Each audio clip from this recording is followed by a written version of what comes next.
আগে যখন একটি সরকারের অধীনে কাজ করেছি, আমরা কাজগুলো কিন্তু একইভাবে এখনো করছি। ওই সময় অনেক কিছু বলা যায়নি। আমি এমনও বলেছি যে আমরা যেখানে হাত দিচ্ছি সেখানে অনিয়ম পাচ্ছি। এই কথাটা এখন যত সহজে বলতে পারি, কিন্তু ওই সময় কিন্তু এত সহজে বলা যায়নি, বাস্তবতা।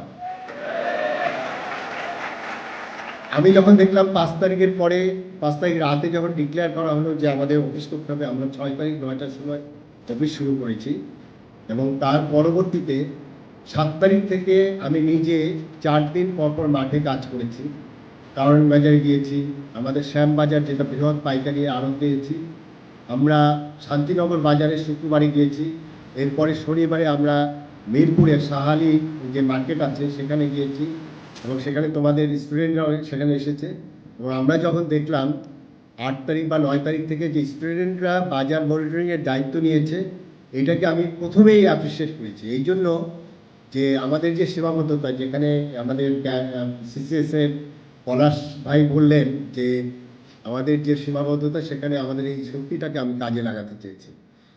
এবং তোমাদের মনে আছে 11 তারিখে আমাদের কয়েকজন সমন্বয়ক সহ তোমরা এসেছিলাম, প্রায় 150 জন। আমাদের যে উপরে যে অডিটোরিয়াম আছে সেখানে আমরা অনেক খোলামেলা কথা বলেছি। সেখানে 32 জন প্রশ্ন করেছি, এবং সেই 32টা প্রশ্ন প্রত্যেকটাই ভ্যালিড কোশ্চেন। এবং তখন থেকে আমার কাছে যেটা মনে হয়েছে যে বাজার মনিটরিং যেভাবে চলছে সেটা একটু স্ট্রিমলাইন করা দরকার, এবং কথা প্রসঙ্গে কিন্তু চলে আসছে। অর্থাৎ তোমরা কিন্তু জানো না যে ভোক্তা আইনটা কি, তোমরা জানো না বিএসটির আইনটা কি, তোমরা জানো না আমাদের নিরাপদ খাদ্য কর্তৃপক্ষ কীভাবে কাজ করে, এবং Bangladesh trade and trade commission, competition commission কীভাবে কাজ করে। আমি একটু বেসিক বিষয়টা বলি। ভোক্তা অধিকার সংরক্ষণ অধিদপ্তর, আমরা যেটা কাজ করি, আমরা একদম এর পর্যায়ে কাজ করি। আমাদের যে পণ্যের ক্ষেত্রে যেটা আছে, পণ্যের সোর্সগুলো কি, সেটি দেশে উৎপাদন হয়।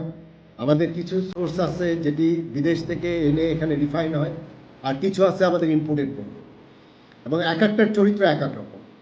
এখন দেশে যেটা উৎপাদন হয়, যদি আমরা বলি আমাদের যে শাকসবজি বা আমাদের যেটা নিত্য পণ্য, যেগুলো প্রতিদিন আমাদের গ্রোসারি আইটেম লাগে, পচনশীল পেরিশেবল আইটেম, এখানে এটি তৈরি করে কে? আমাদের কৃষকরা তৈরি করে। এই কৃষকরা তৈরি করার ক্ষেত্রে যে জিনিসটা হলো, এটার ম্যান্ডেটটা কার? সেটি কৃষি মন্ত্রণালয়, এবং কৃষি মন্ত্রণালয়ের প্রায় 17-18টা ডিপার্টমেন্ট আছে। সেটা কৃষি বিপণন আছে, কৃষি এক্সটেনশন আছে, তাদের রিসার্চ ইনস্টিটিউট আছে, গবেষণা আছে। তারা সবাই মিলে কৃষি উৎপাদনটা দেখে। সেখানে সারের বিষয় আছে, কীভাবে উন্নত জাতের চাষ করা হবে। এবং সত্যিকার অর্থে বাংলাদেশে কিন্তু এত বছরে কৃষি উৎপাদন, এটি কিন্তু খুবই, বলবো যে আমরা সেটি একটা বড় একটা অর্জন করেছি, যে আমরা 18 কোটি মানুষের অলমোস্ট খাবারটা আমরা দেশে উৎপাদন করতে পারি, ম্যাক্সিমাম। এখন এটির মূল্য কী হবে?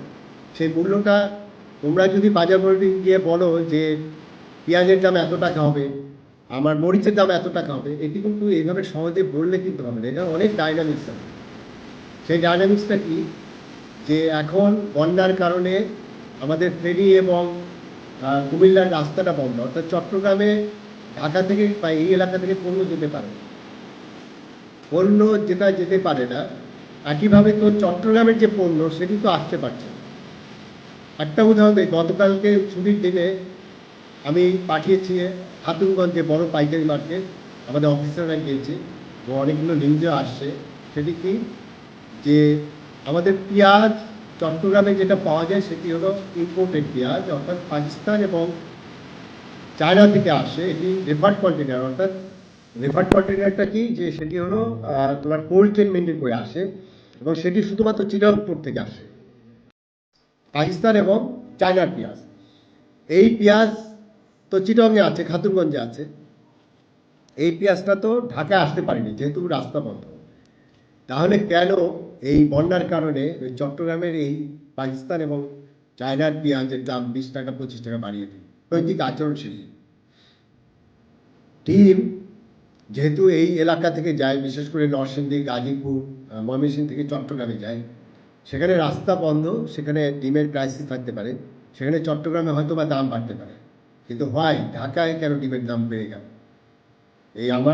আমি এখানে বসেছিলাম, আমাকে মৎস্য প্রাণী সম্পদ মন্ত্রণালয়ের দায়িত্বে নিয়োজিত উপদেষ্টা মহোদয় আমাকে ফোন করেছিলেন যে ঢাকায় তো ডিমের দাম বাড়ার কোনো কারণ। আমরা আজকে রাতে একটি অভিযান করব। সেখানে আমাদের নামগুলো দেওয়া হবে, জব কার্ডের নাম্বারটা আছে তোমাদের কাছে। যদি গভীর রাতে তোমরা ইন্টারেস্টেড হও, সেই অভিযানে তোমরা থাকবে।